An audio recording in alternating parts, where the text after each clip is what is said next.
Hi friends, welcome back to Maggie's kitchen. ఈరోజు వీడియోలో పిల్లలకి ఈవినింగ్ స్నాక్స్గా పప్పు చెక్కల్ని క్రిస్పీగా అండ్ క్రంచీగా చాలా ఈజీగా ఎలా చేసుకోవచ్చో చూపిస్తున్నాను. ఈ ప్రాసెస్లో చేస్తే గంటలో 100కి పైగా పప్పు చెక్కల్ని ఈజీగా చేసేయచ్చండి. మీరు ఈ పద్ధతిలో వారానికి సరిపడా చేసిన పిల్లలైతే ఒక్క రోజులో అయిపోగొట్టేస్తారు. అంత బాగుంటుంది దీని టేస్ట్. ఇంకా అస్సలు లేట్ చేయకుండా ఈ పప్పు చెక్కల్ని ఎలా చేసుకోవాలో చూద్దాం రండి. ఫస్ట్ వచ్చేసి ఒక గిన్నెలోకి ఒక 2 టేబుల్ స్పూన్ దాకా పెసరపప్పుని, అలాగే ఒక 2 టేబుల్ స్పూన్ దాకా సగ్గుబియ్యం వేసి ఒకసారి కడిగేసి నీళ్లు పోసి ఒక అరగంట సేపు నానబెట్టి తీసుకోండి. ఇక్కడ నేను ముందే నానబెట్టుకున్నాను. ఇప్పుడు ఇంకా ఒక మిక్సీ గిన్నెలోకి ఒక 5-6 పచ్చిమిర్చి ముక్కల్ని, అలాగే కొద్దిగా అల్లాన్ని ఇలా చిన్న చిన్న ముక్కలుగా కట్ చేసి తీసుకోండి. ఇందులోకి పొట్టొల్చుకున్న ఒక 7-8 వెల్లుల్లిపాయలు కూడా తీసుకొని ఒకసారి బరకగా గ్రైండ్ చేసి తీసుకోవాలండి. మరి మెత్తగా గ్రైండ్ చేసి తీసుకోకండి. ఇలా కొంచెం బరకగా గ్రైండ్ చేసి తీసుకోవాలి. అండ్ అలాగే ఇక్కడ మీకు వెల్లుల్లి అనేది ఇష్టం లేకపోతే స్కిప్ చేయొచ్చు. వేస్తే టేస్ట్ అనేది చాలా బాగుంటుంది. ఇప్పుడు ఇంకా ఏదైనా ఒక గిన్నె కానీ లేదంటే ప్లేట్ కానీ తీసుకొని అందులోకి ఒక 1/2 కేజీ కానీ కేజీ వరకు బియ్య పిండిని తీసుకోండి. ఇక్కడ నేను 1/2 కేజీ వరకు తీసుకుంటున్నాను. ఇందులోకి ఒక 2-3 టేబుల్ స్పూన్ దాకా నెయ్యి వేసి నెయ్యిని పిండికి ఇలా బాగా పట్టించాలండి. ఇక్కడ మీరు నెయ్యికి బదులుగా బటర్ని కానీ లేదంటే వెన్ననైనా తీసుకోవచ్చు. ఆ రెండు కూడా లేకపోతే ఒక 2-3 టేబుల్ స్పూన్ దాకా ఆయిల్ని వేడి చేసి వేసి ఇలా పిండిని బాగా కలుపుకోవాలండి. ఇప్పుడు ఇందులోకి మనం ఇందాక గ్రైండ్ చేసి పక్కన పెట్టుకున్న పచ్చికారం వేసుకోండి. మీరు ఈ పచ్చి కారానికి బదులుగా కారం పొడినైనా యూజ్ చేసుకోవచ్చు. ఇందులోకే మనం ఇందాక నానబెట్టుకున్న సగ్గుబియ్యం అలాగే పెసరపప్పుని ఇలా నీళ్ళతో సహా వేసేసుకోండి. అలాగే ఒక 3 టేబుల్ స్పూన్ దాకా పల్లీలని వేయించుకొని పొట్టు తీసేసుకొని కొద్దిగా క్రష్ చేసి ఇలా తీసుకోండి.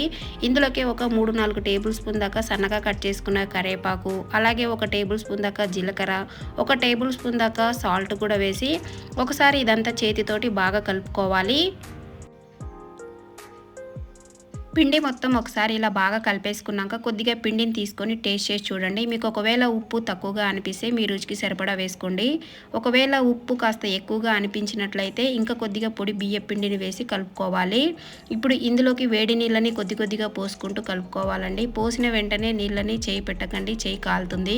1 నిమిషం ఆగి ఇలా నిదానంగా కలుపుకోవాలి. ఇలా వేడి నీళ్ళు వేసి బియ్య పిండిని కలుపుకుంటే మనకి ఈ చెక్కలు అనేది క్రిస్పీగా గుల్లగా వస్తుంది. పిండి మొత్తం ఇలా బాగా కలిపేసుకున్నాక ఇప్పుడు పిండి ఆరిపోకుండా ఇలా ఏదైనా ఒక తడి క్లాత్ని వేసి ఒక 10 నిమిషాల పాటు పక్కన పెట్టుకోవాలి. ఈలోపు ఇలా ఏదైనా ఒక స్టీల్ డబ్బాకి ఇక్కడ వీడియో క్లిప్లో చూపించిన విధంగా పాలిథిన్ కవర్ని ఇలా కవర్ చేసి పక్కన పెట్టుకోండి. 10 నిమిషాల తర్వాత చూడండి, పిండిని ఇంకోసారి బాగా కలుపుకోండి. ఈ పిండి ముద్దల నుంచి కొద్దిగా పిండిని తీసుకొని ఇలా రౌండ్స్ బాల్స్ లాగా చేసుకోవాలి. ఇక్కడ మీకు చెక్కలన్నీ కూడా ఒకటే సైజులో రావాలి అంటే ఏదైనా ఒక స్పూన్ తోటి పిండిని తీసుకొని ఇలా రౌండ్స్ బాల్స్ లాగా చేసుకోండి. మీకు ఎంత సైజు చెక్కలు కావాలో అంత సైజు బాల్స్ని చేసుకోవచ్చు.